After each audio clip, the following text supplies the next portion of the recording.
দিনাজপুরের বিরল সীমান্ত থেকে বিএসএফের এক সদস্যকে আটক করেছে বিজিবি। মঙ্গলবার বিজিবি থেকে পাঠানো এক বার্তায় এ খবরটি জানানো হয়েছে।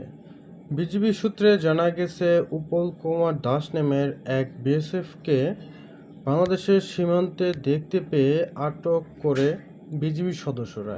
এরপর তাকে বিজিবির হেফাজতে রাখা হয়। দিনাজপুর বিজিবির sector commander colonel Mohammad Ariful Islam জানান, বেলা 11টা 30-এর দিকে এক বিএসএফ এর সদস্য গরু ছাগল তাড়ানোর জন্য ভুল করে জিরো লাইন ক্রস করে বাংলাদেশের সীমানায় ঢোকার পরে তাকে আটক করে বিজিবি